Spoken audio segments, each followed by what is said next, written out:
Retomando o nosso código de ética, questões acerca do decreto 1171 de 94, vamos a mais uma questão do concurso do Ministério do Trabalho e Emprego de 2014, realizado pela banca CESP. O que diz o item? Vamos lá. O servidor público pode alterar o teor de documentos que devem encaminhar para providências, sempre que notar que a modificação colabora para o melhor andamento do serviço. Então, vamos lá. Será que o servidor público pode alterar o teor de um documento para facilitar o andamento do serviço?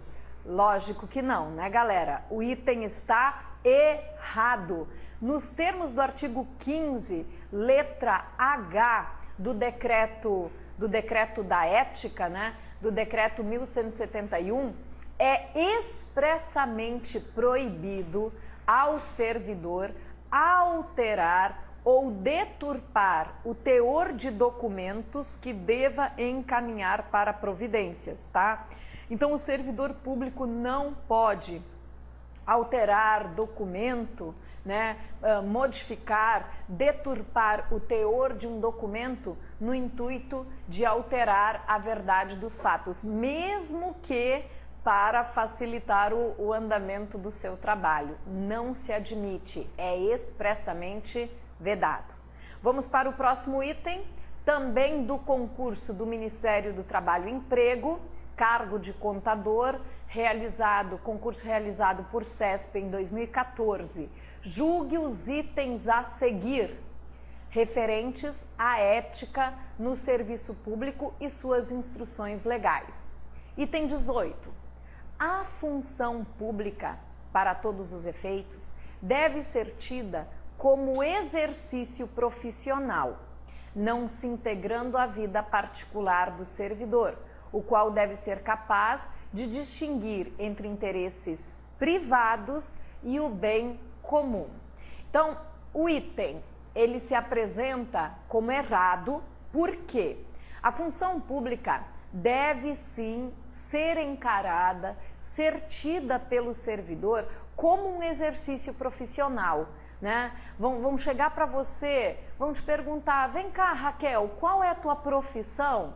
Aí você, cheio de orgulho, vai dizer, eu sou um servidor público, minha profissão é ser um servidor público, né? Isso deve ser encarado de uma maneira muito profissional, de tal modo que as condutas do dia a dia, os comportamentos da vida particular desse servidor devem ser levados em consideração para o exercício profissional da vida pública, de tal maneira que as suas condutas, elas podem, na vida privada, elas podem acrescentar ao teu bom conceito como profissional ou podem te diminuir esse conceito na vida funcional, né? Então o item não está correto, porque o item aqui ele diz que não se integra à vida particular do servidor, o exercício da função pública não se integra à vida particular do servidor.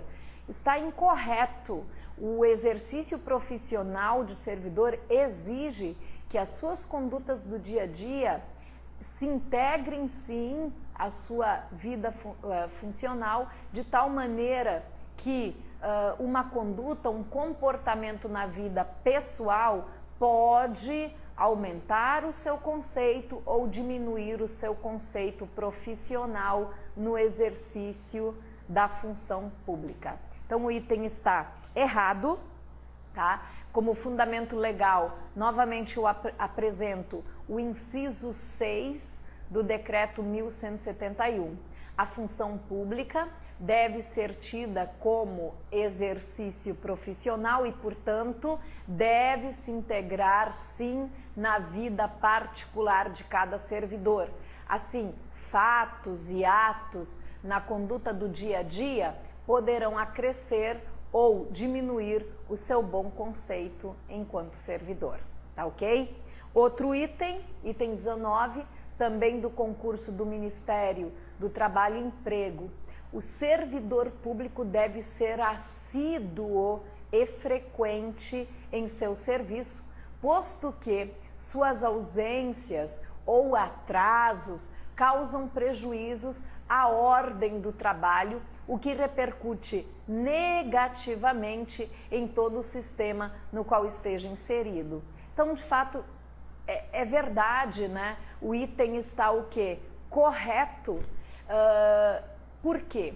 Quando o servidor falta ao serviço, aquela falta ao serviço sem justificativa, ela causa sim uma desmoralização para o serviço público, ela causa sim danos à boa ordem dos trabalhos, né, ao trabalho ordenado da repartição pública e certamente traz prejuízos ao sistema, né, ao serviço público, né? Então, o servidor de manhã, quando der aquela preguicinha e não quer acordar, poxa, hoje eu tenho que trabalhar, não, vou ficar mais tempo aqui, ou vou faltar ao serviço hoje, isso deve incomodar muito o servidor, porque a sua falta, ele deve lembrar que a sua falta ao trabalho vai causar desordem à boa prestação do serviço público, né?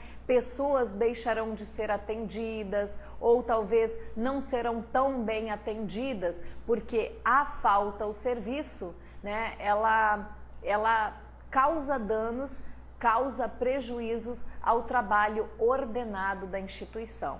Portanto, o item está certo, tá? Nos termos, e aí como fundamento legal eu destaco o inciso 12 do decreto 1171 do nosso código, né?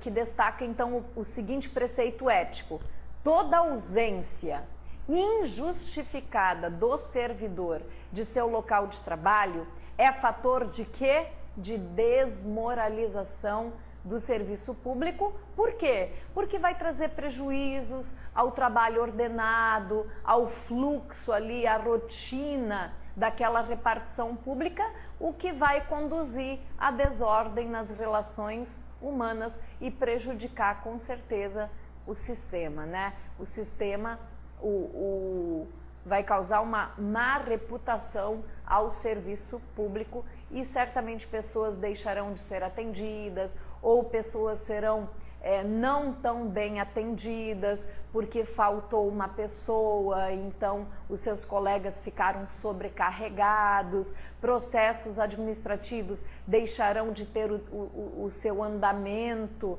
que teriam naquele dia, haja vista a falta ao serviço daquele servidor. Então, certamente causa prejuízos e causa desmoralização, é fator de desmoralização para o serviço público. Então, o item 19 está correto. Vamos a mais uma?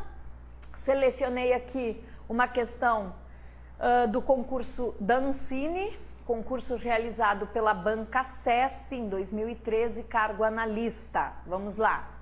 Em relação à Lei 8.112, ao Código de Ética e à Lei 9784 de 99. Então, isso aqui é muito comum com o CESP, ele elaborar, né, uma questão mencionando algumas normas que possuem um entrosamento, uma afinidade, como é o caso da Lei 8.112, da Lei do Processo Administrativo, da própria Lei da Improbidade, do artigo 37 da Constituição Federal. Todos esse arcabouço legal tem uma relação muito estreita com o Código de Ética. Então, eu selecionei aqui o item que é direcionado ao Código de Ética, objeto do nosso módulozinho aqui. Vamos lá. A publicidade de todo e qualquer ato administrativo constitui requisito de eficácia e moralidade, ensejando sua omissão um comprometimento ético contra o bem comum, imputável a quem a negar. Então, olha o item. A publicidade de todo e qualquer ato administrativo constitui requisito de eficácia e moralidade, ensejando omissão ao comprometimento ético contra o bem comum, imputável a quem a negar. Bom, esse item refere um princípio muito importante da administração pública, que é o princípio da publicidade, né? Realmente, a publicidade de um ato administrativo constitui requisito de sua eficácia, né, e moralidade. Então, é com a publicação de um ato administrativo que os usuários, né, os cidadãos, tomam ciência da existência de um ato administrativo e passam a obedecer, a acatar aquele ato administrativo. Isso se dá com a publicidade, né? E atende certamente à moralidade, porque dá aquela transparência aos atos da administração. Perfeito. Mas o item está errado. Por que está errado? Por conta dessa afirmação aqui, ó.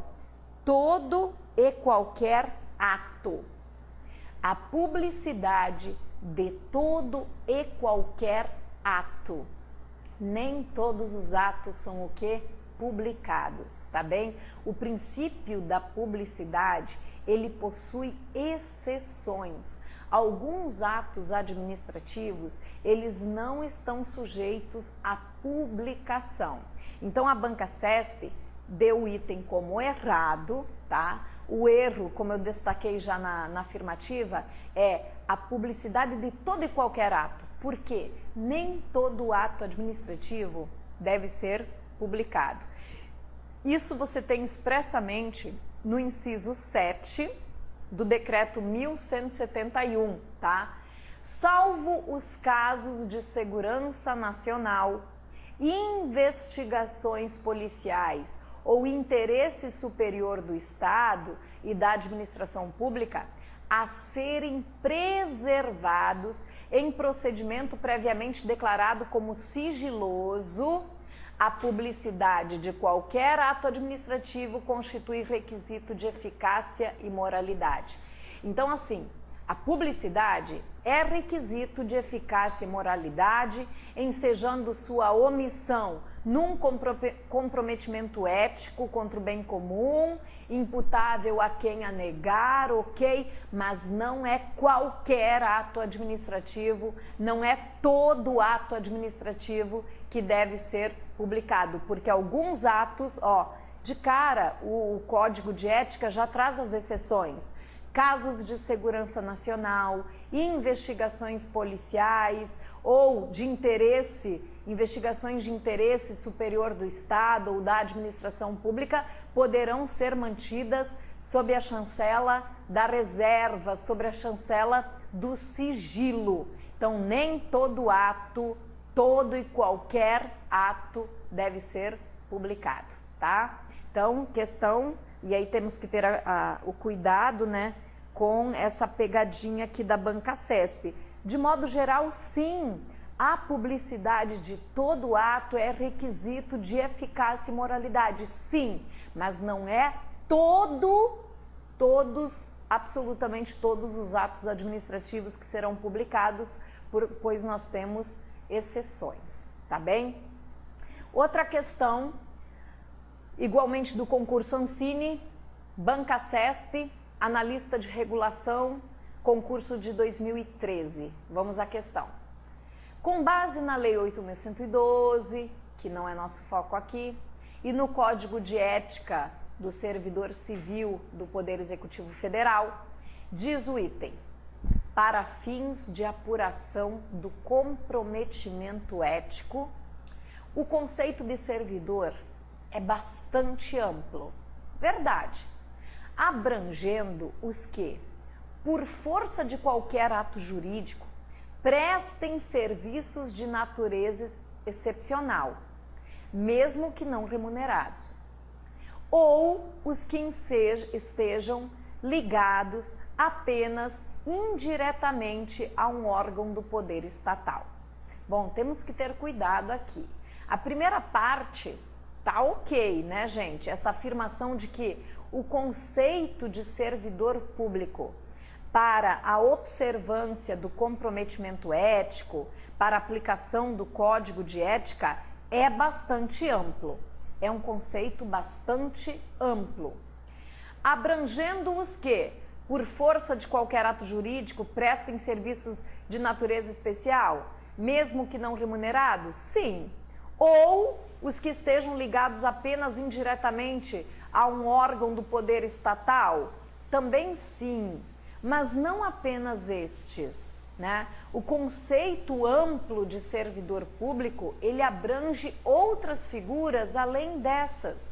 Não é apenas o agente público que presta serviços de natureza excepcional, também aquele que presta serviços de natureza permanente, de natureza temporária, também aquele que é remunerado, também aquele que presta diretamente uma função pública junto a um órgão público.